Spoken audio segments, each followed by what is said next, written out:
Ladies and gentlemen, CocoSports.com proudly presents the Boom Boom Room. And of course, I am the debonair of the Deep South, sexiest man on all of Reddit Wrestling Radio. That's right, Boom Boom here, shaking the room, live from the RVA, talking about Richmond, Virginia. Well, another episode of NXT is in the books. And of course, the question I'm going to ask, if you're part of the internet infantry, you already know what I'm going to ask. Go ahead and put it down here in the comment section. But for those of you who are a little bit new here, I'm going to ask the question, do you give tonight's show a win, a loss, or a tie? And please tell me why. So down here in the comment section, tonight's show, win, loss, or tie. I am going to give tonight's show a tie. And let me tell you why. It wasn't a bad show by any stretch of the imagination. It's just that I feel right now that NXT is in cruise control right now. I believe under the circumstances, they're doing the best they can. But I think right now with a combination of call-ups and injuries, I think the product is starting to suffer. It's starting to buckle under the weight of its own success. I mean, flashback, go back a year ago. You know, you had Adrian Neville win the NXT Championship from Bo Dallas in an amazing ladder match. He's going out defending the titles. I mean, you've got tons of talent in there. You had the Lucha Dragons. You had the Ascension. You had Charlotte, Bailey, Becky Lynch in the women's division. You've got all kinds of up-and-comers with NXT, and I'm trying to avoid droning on a little bit longer about this, but the point is, a lot of those guys are either still in the exact same position they were in a year ago, or they're called up to the main roster. And right now, with key injuries to people like Hideo Itami and Sami Zayn, it's, you know, I feel like the product is kind of treading water. In fact, the only highlight, in my opinion, right now is the Divas division, because the Divas division that's the strongest division they have. That's where they got the Divas talent pool. If, you know, God forbid something happens to Sasha Banks, but if she goes down, I mean, there's plenty of talent to put in her spot. However, in virtually every other division, you know, the NXT Heavyweight Championship, that pool is getting more and more shallow by the week. The tag team division is an absolute shambles right now. There's only really 3 credible tag teams in that entire division. I know they're trying to build up more, and it seems like WWE's making a concentrated effort. But right now, just in my opinion, NXT is hurting. Now, a lot of that is not their fault, and I think they're doing a great job under the circumstances. I just think I'm very concerned right now about the future and how they're going to do it, because now they're going to have to force people who are down here in the mid-card to kind of go up. But here's the problem with that. All the people that are megastars right now are guys who came in from other places. Kevin Owens came from Ring of Honor. Samoa Joe from TNA. Right now, there's Finn Balor from New Japan. A lot of these guys are coming from other federations. Meanwhile, they're guys that the WWE Performance Center has started off from scratch, working them, trying to build them up. Those guys aren't very good, to be honest.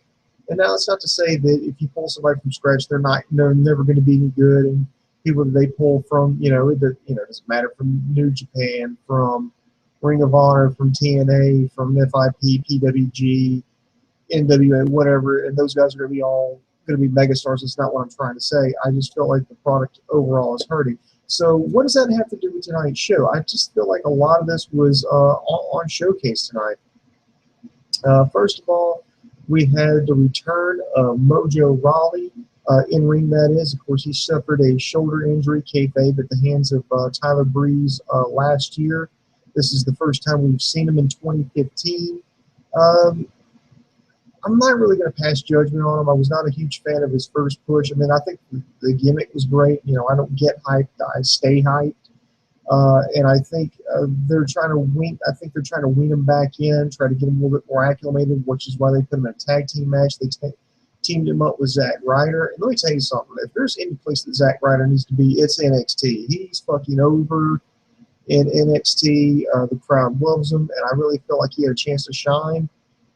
With the Well, no, come to think of it, I think he's gotten more. I think he got more time tonight than what he's had the past 3-4 months in ring with WWE. Excuse me, for all of 2015, because I think the only thing he's had is some squash matches against losing against Rusev, and I think he may have gotten one victory, and I think that might have been on the Superstars. I mean, that's about all he's gotten here. Of course, they took on Rallis and Samson.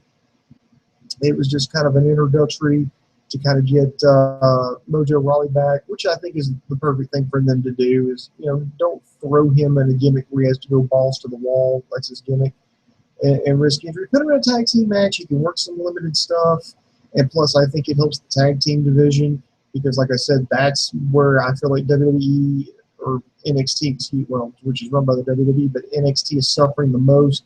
It's very thin. I mean, you've got the champions, you know, the Sweet Boys, the Dubstep Cowboys, whatever you want to call them. But it's Blake and Murphy as your tag team champions. You got Enzo and Cass, and you got the Vaudevillains.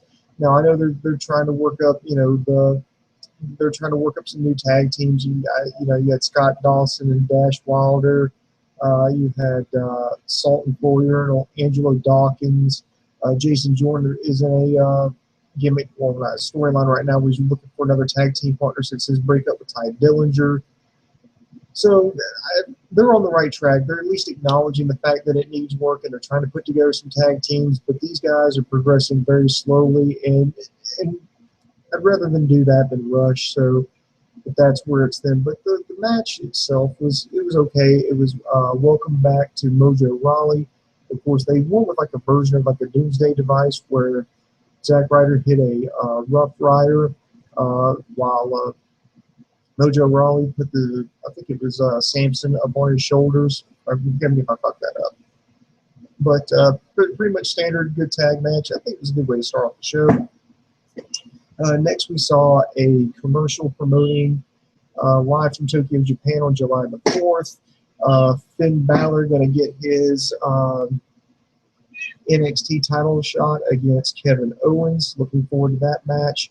I'm interested to see, are they really going to air that live? Because if they air that live in Tokyo, right now, just in the Eastern time zone alone, that's like a 13-hour time difference.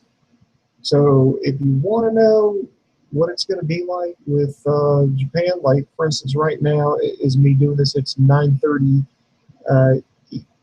p.m. Eastern time. It would currently be 10:34 in the morning over there in Tokyo, Japan. So that's probably why Dave's not, answering my phone calls. Maybe he's out, working, getting the job. I want everybody to say hello to Shishi.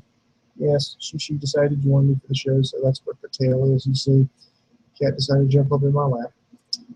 Next, we had a Divas match. We had Emma, evil Emma.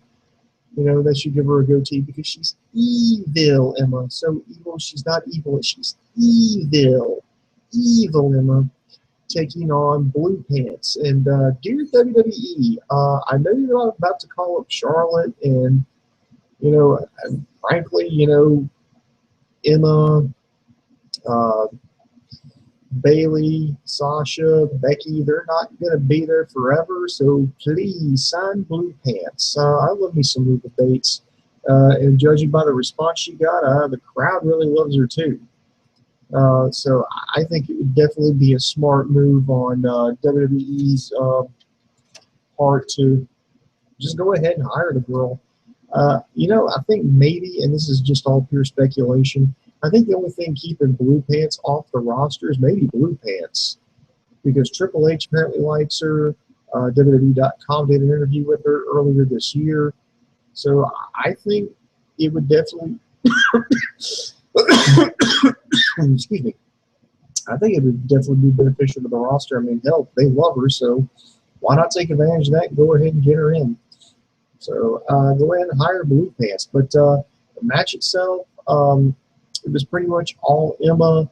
Emma working on some rest holds, working the crowd. She's definitely done a great job as the heel role. I like the whole thing since she's coming back. It's, things didn't work out on the main roster. So, she's come back with a new attitude. They changed her music up a little bit. They changed up her wrestling style. The crowd's eating it up. And she wins with a Muda lock. Well, I don't know if that's what she's calling it, but that's what I'm calling it, the Moodle Lock. And if you win with the Moodle Lock, you're cool in my board. You know, in my opinion. Next, they're promoting for next week is a 6-person mixed tag match. You're going to have Enzo and Cass teaming up with Carmella to take on Blake and Murphy along with Alexa Bliss. I'm actually looking forward to seeing that. Hopefully that leads somewhere. So definitely want to see where that goes. And I like the whole talking about the whole white trash. It's so Jersey. Next we had Tyler Breeze versus Bull Dempsey. Now in this I was a little baffled about the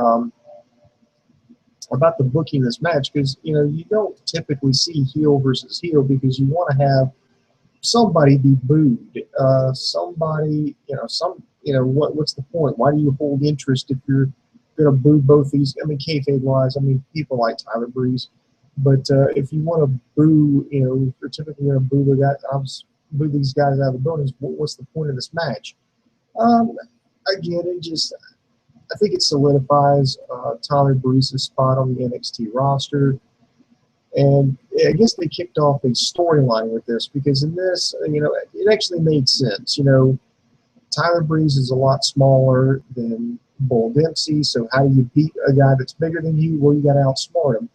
And Tyler Breeze played that role quite well. He started running Bull Dempsey around the ring, and Dempsey was gasping for air. This happened a couple of times till finally Tyler Breeze threw Bull Dempsey into the ring. And then hit him with the glamour shot, got the pin and the win. Way to go. I'm hoping this leads to something different for Dempsey because they're going to have to definitely overhaul his character. Got to have to bring something new to the table because he's just stale right now. He's kind of following the same trap Baron Corbin's falling in. It's just a one-trick pony, and we're going to have to see something different.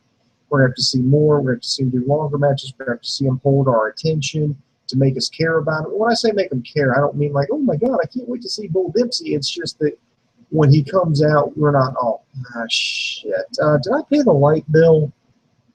Do I have to cut my grass? That's what we're looking for. We either want to go, yeah, Bull Dempsey, or, oh my God, I hate this. Boo, sir. Boo on you and your underhanded tactics as a heel, sir. I shall not stand for your tomfoolery. That's the kind of, the type of reaction we need. Nothing special to the match. Tyler Breeze gets the win. Definitely climbing up the ladder. Actually, and there's a funny thing we should mention about Tyler Breeze. Tyler Breeze, man, is reportedly he's the only person that was named. I read an article that there's a few people let's just say the natives are getting restless down in NXT over Kevin Owens' mega push. Kevin Owens comes in December, and immediately after his debut gets thrown into the NXT title picture, wins it 2 months to the day of his debut. It is now already up on Raw, getting hot-shotted to the main roster soon. It's that, I can understand, especially with somebody like Tyler Breeze. I think he's been down there for at least 5 years now. Well, I think he needs to go ahead and be called up. But right now, with all the injuries and call-ups going on right now, I don't think NXT can afford to call someone like Tyler Breeze up. Because look at the title picture. You're going to have Kevin Owens probably is going to defend the title. And to be honest, this is not spoiler. This is just pure speculation. Ultimately, if he's going up to the main roster, he's going to have to drop that belt. And who better to drop it to than Finn Balor? And I think this is the backup plan because I think this was all meant for Hideo Itami to have all this go to Itami. But, of course, the shoulder injury is pretty much taking him out for the rest of 2015. Now, he's going to be over there doing some promotion work right now. In fact, that's where he's at. He's in Japan recovering. But if you look at when Owens leaves, who's left that can carry that belt? I mean, people are automatically screaming, Samoa Joe, Samoa Joe. Okay, well, who else? Finn Balor. Okay, well, who else? Tyler Breeze, and that's it. I mean, that is it. I mean, if there's somebody else on that roster that you think can carry that NXT championship and have it, at least in the eyes of the fans, be credible, please let me know. Who do you think else would be credible besides those three gentlemen? Those are the three that, at least in my opinion, would have the best chance of being credible NXT champions. Speaking of, okay, next we had another Divas match. That's another funny thing. We talk about hashtag give Divas a chance. I think there was, what, maybe 3 minutes of a Divas match on Raw. I haven't seen SmackDown yet. That's coming out tomorrow. I don't know how long they've had on that, but NXT is already in one show has given us more than WWE has all week and probably all month. So if you're a female, you probably want to be on NXT. Anyway, Becky Lynch took on Jessie K, another Australian girl. Of course, Becky Lynch is apparently turned face after her that losing effort against Sasha Banks at TakeOver. She's coming out with a new steampunk look. I kind of like it, but I don't like the hair. I'm sorry, it looks like a fucking road comb melted on her head. I'm not a big fan of the orange hair, but overall, in style, of course, Jessie K. I don't know if this is just a one-off, a local competitor kind of deal, but I'm gonna say the girl looked pretty good too. But of course, this was all Becky Lynch, all supposed to make her look good here. I like the fucking finisher she did. It was like I don't really know how to describe it. It was kind of like an abdominal stretch that turned into like a really just stretched her all the way out, kind of sort of like AJ Lee's Black Widow, but had her all the way up on her back, splattered her, then locks her in the that arm bar, which looks fucking amazing, by the way. Gets the submission win. So way to go, Becky. I like the way she's progressing. I'm actually hoping she wins. You know, I hope it's either her or Bayley that gets the women's championship next. To be honest, I'm thinking they're gonna keep Sasha around. To be honest, right now with the Bella twins ruling the roost up there on the main roster, I want all those girls to stay down there. I mean, Charlotte, they kind of written her off, and she's gonna have to go up. But after her, which I think she needs to maybe something different. But other than that, I think those girls NXT need to stay exactly where they're at because they're not going to be getting. I mean, look what they did to Paige. I mean, that would be like, ladies and gentlemen, the jury, I rest my case. Paige, first ever NXT Women's Championship, super over, had great matches. Look what the fuck she's doing now. Okay, next there was a little backstage segment where William Regal said that Samoa Joe was going to be debuting and Kevin Owens would be at commentary, and then Bull Dempsey walks in eating a bag of Doritos, to which William Regal says, you've got a problem, and then takes away the bag of Doritos. And then Dempsey's like, yeah, whatever, reaches into tights and pulls out a chocolate bar, and I'm like, who keeps a chocolate bar in his tights? At least with not it. Well, at least not one that hasn't melted yet. But I'm like, oh, I get it. He's fat, so his food is his only identity. Not a huge fan of just the fat guy. You know, oh, I'm the fat guy and I eat a lot. Food's my only identity. But hey, at least it's something different. And I think anything can be better to benefit Bull Dempsey at this point. What do you guys think about it? Do you think that's kind of like, just kind of degrading, with Bull Dempsey? Oh, I'm a fat guy, therefore I like to eat. And, I don't really have a problem, and he's always stuffing his face. I think it's a little, But anyway, let me know what you think. Next, another backstage segment. Jason Jordan doing an interview. I think it's not with Todd Phillips. Anyway, that new guy. And Jason Jordan's like, well, last week didn't work out, but I've always got a backup plan. I'm looking for a new tag team partner, to which Chad Gable comes out. And basically volunteers like, don't want to say I told you so, but I told you so. If you want, I'm ready, willing, and Gable gets the towel. This is nothing new. A guy searching for a tag team partner, looking around, and one guy wants to be his tag team partner, but the guy's reluctant, which I think kind of defeats the whole purpose. Because if you're that desperate for a tag team partner, some guys volunteer, wanting to help you out, but no, I like it. They did this with actually it was with Steven Regal back in WCW. He was looking for a tag team partner, looking to get in the tag team division, looking for a partner, and you had beautiful Bobby Eaton volunteered, to which obviously Regal wasn't going to bite, and this led to a match where Bobby Eaton actually putting it on Regal, and Regal finally in the middle of the match relented, said, okay, you proved yourself, you could be my tag team partner. Maybe that's where they're going to go with him. And you got William Regal backstage, so you obviously know he probably remembers the storyline, and I'm one of the few fucking wrestling nerds that still remembers that from the mid '90s. So I mean, I think it's been about 20 years. Why not? I think it's due. I think it's due for another go. So why not? I hope this leads to a match between Chad Gable and Jason Jordan, and they come to some kind of agreement. They become the next big tag team. Like I said earlier in the show, the NXT's tag team division definitely needs a shot in the arm. Maybe this could be it. Maybe not, but we got to try. Next, we have Baron Corbin versus Angelo Dawkins. With Corbin, it's like one step forward, two steps back. It was, one step forward, he gets the squash matches, he gets established, and then two steps back. That's all he does. Then you do one step forward, he works a program with Rhino and has a good match at NXT TakeOver. Then two steps back, now he's back doing the same old shtick again. We're going to have to see something different. Either Corbin's going to have to be able to go more than 5 minutes alone in that ring one-on-one without blowing up. And people are like, oh, well, yeah, I'm just saying. I mean, I know 5 minutes is a fucking eternity when you're doing one-on-one. I know 5 minutes was eternity back when I was sparring in judo. It felt a hell of a lot longer, but that's what you train for. That's what they're there for. But he's going to have to do something different. I just really feel like, his character's going nowhere. I feel like he's in cruise control.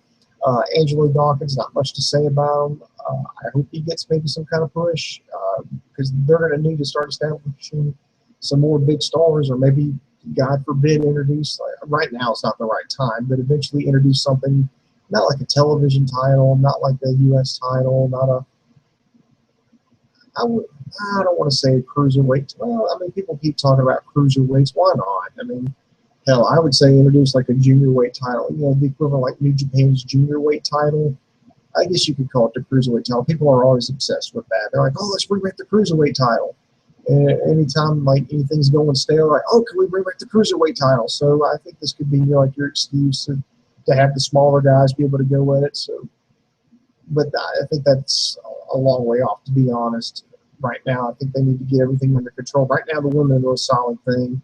I think once you get the NXT title picture and tag team title pictures fully, back on solid ground, yeah, I think you could probably introduce a lower title in. You could put people like Dawkins and Corbin and Dillinger and Jordan and all these other guys in there. You can put them in that conversation. And then next, Samoa Joe making his NXT debut against Scott Dawson. It's Samoa fucking Joe, and he's in an NXT ring. Now, coming up soon, it's supposed to be him and AJ Styles teaming up to take on The Addiction on Ring of Honor, which is being billed as his final Ring of Honor match. So, I mean, yes, I'm well aware about that exclusive contract that he signed, and I know they're trying to get him to wrestle up some of his indie dates, or at least have his indie dates wrestled, but not have it broadcasted. Kind of like what they did with Daniel Bryan when he got fired the first time around. They let him compete, but just don't air it on television or record it. Maybe I think that's the same deal they're doing right now. So I think Joe, if you're not catching Samoa Joe live, you're not going to get to see it on television, at least outside of NXT. But let me say this: Samoa Joe looking pretty good, man. I think this is the best shape I've seen him in years. I think he's been hitting the weight bench. He's looking pretty good. I think this is the best shape that I've seen him in probably about 6-7 years. He's looking really good, so thumbs up to him for that. But this was pretty much just your standard introductory match. It was kind of pretty much a squash match. He beat Scott Dawson with the Muscle Buster. And yes, I know somebody's going to bring up, yeah, he did the same thing to Tyson Kidd and hurt him. Reading that, I even watched the video, that Muscle Buster. I don't think anybody's mad at him. I'm looking at it. Of course, what I'm reading is that it was just a freak accident, just something that just, one of those things that happens. So nobody's mad at him, and it's not affecting. And I don't think anybody should be ripping Samoa Joe over that. But So, and get well soon to Tyson Kidd. I hate it that somebody like him gets hurt, especially on a dark match for superstars. But anyway, after the match, Samoa Joe calls out Kevin Owens. Owens, like, no, I'm not going to fight you. You haven't earned that. You haven't earned an NXT title shot. William Regal comes out there and makes it the match next week. Samoa Joe versus Kevin Owens. No NXT title on the line. They're just going to fight it out, which is frankly something I'd like to see. So I'm going to watch it. So that's why. So overall, I mean, it was a good show, but that's why I give it a tie. I mean, I just felt like they're kind of in cruise control. They set up some good stuff. I think that maybe Samoa Joe, the announcement of Samoa Joe, Kevin Owens pushes it to a weak win category, but overall the episode was nothing special. It was a good episode. It was a solid episode, but I just feel like I need more. I need just something here. I need more meat with the potatoes, so to speak. So if you're just kind of watching NXT starting out and you're not really sure about the product, I don't think this is a good one to start with. Of course, if you're like me, a hardcore NXT fan, and you really love them, yes, go check out this show. I think everything's pretty good. I definitely recommend the both women's matches. The Breeze Dempsey match was kind of funny, frankly. If nothing else, watch the in-ring debut of Samoa Joe taking on Scott Dawson. And in the announcement, I mean, that's about it. So let me know what you think. So put it down here. In fact, let me check comments. It's actually been a pretty slow night tonight. I don't know, a lot of people have watched it. But let's check it out. Okay, comments are not loading. I guess I'll have to stall for time. I'd like to tell everybody to be sure to check us out at KOCOsports.com. It's your home for all combat sports. That includes boxing, mixed martial arts, pro wrestling, amateur wrestling, sumo wrestling, taekwondo, kickboxing, judo. If you can get your nose broke doing it, we got you covered there on the site. Be sure to check out our video on demand section, as well as our news and gossip section, updated daily, by the way. It's CocoSports.com. It's where the world goes to kick ass. So looking around, we got a lot of stuff coming up, a lot of stuff on tap. Coco's going to have to do a review of Lucha Underground. Rob's going to try to join in. We're going to try to get our Ring of Honor and TNA review in. I'll be reviewing SmackDown tomorrow night, so be sure to check that out. We're going to have to do pay-per-view profits for WWE Money in the Bank coming up this Sunday. And, of course, the show that pretty much kicks off every Monday is our Monday Night Raw review. So be sure to like, subscribe to us on YouTube, Facebook, Twitter. Just keep those questions coming in, and we love you to death. Look at here. I don't think I've got any really questions here. In fact, Coco is messaging me now. And, well, it's a little too late, so we're going to go ahead and just wrap this bad boy up. So this is Boom Boom. And hang on, something. Uh-oh. Sorry, I just messed up. Wait, you failed me for the last time, computer. Anyway, this is Boom Boom for my partner, Dave Kotis. I am over.